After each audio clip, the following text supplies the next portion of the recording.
আসসালামু আলাইকুম। 24, 25, 26-এর বাচ্চারা কেমন আছো তোমরা সবাই? তোমরা নিশ্চয়ই জেনে থাকবে যে এসিএস ন্যাশনাল মেডিকাপ নামে একটা ইভেন্ট আগামী 28 ফেব্রুয়ারি এবং 7 মার্চ পুরো বাংলাদেশের 14টি জায়গায় হতে যাচ্ছে। তো 28 ফেব্রুয়ারি 5টা ভেন্যুতে হবে, এর মধ্যে রংপুর একটা, যেখানে আমি, পাহলভি ভাই এবং রাকিবুল আমরা তোমাদের সাথে দেখা করতে আসছি। মূলত এই প্রোগ্রামটা হচ্ছে 24 এবং 25 ব্যাচের জন্য। আরও যদি বলি, এটা মূলত 25 ব্যাচের জন্য, বাট 24 ব্যাচের যারা সেকেন্ড টাইম প্রিপারেশন নেবে বলে ভাবছে তারাও এটাতে অংশ নিতে পারবে। কিন্তু তারপরেও আমরা 26 ব্যাচকে অ্যাড করেছি। প্রশ্ন হচ্ছে কেন? সো নর্মালি দেখা যায় যে 26 ব্যাচের আসলে পরের বছর এই রকম একটা সুযোগ আসবে, কিন্তু তারা যদি 1 বছর আগে থেকে এটার সাথে পরিচিত হয়, কারণ তাদের শহরে তো আমরা যাচ্ছি, তাহলে অবশ্যই এটা ভালো হয়। বাট 26 ব্যাচের জন্য একটা ঝামেলা হয়।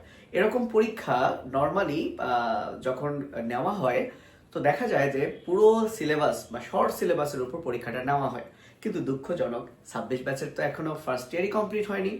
তাই তাদেরকে অংশগ্রহণের সুযোগ আসলে দিলেও তারা কিন্তু ভালো করতে পারে না, কারণ অনেক চ্যাপ্টার তো তাদের পড়ার বাইরে। তোমরা নিশ্চয়ই অলরেডি জেনে থাকবে আমরা 26 ব্যাচও যাতে এই পরীক্ষায় অংশ নিয়ে ফার্স্ট হতে পারে, কিংবা এমনকি 25 এবং 24 ব্যাচকেও যাতে হারিয়ে দিতে পারে, এই জন্য আমরা কিন্তু একটা বুদ্ধি করেছি। আমরা সিলেবাস অনেকটা কমিয়ে এনেছি।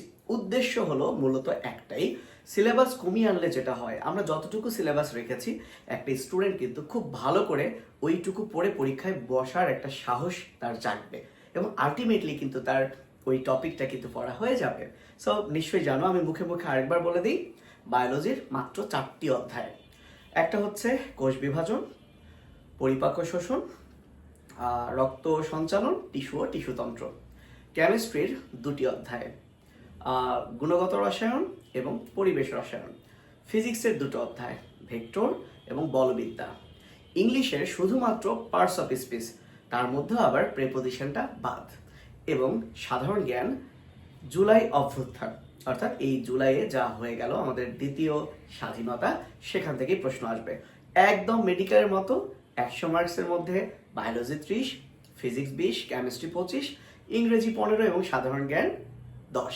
এই 100 মার্কসের পরীক্ষা থাকছে, অনেক অনেক পুরস্কার থাকছে।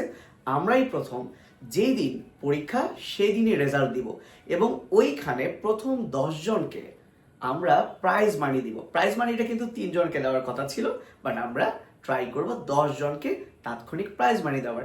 এছাড়া অসংখ্য পুরস্কার তো থাকছেই, তুমি পার্টিসিপেট করলেই তোমার জন্য একটা আকর্ষণীয় সার্টিফিকেটও থাকছে। তো নিশ্চয়ই তোমাদের সাথে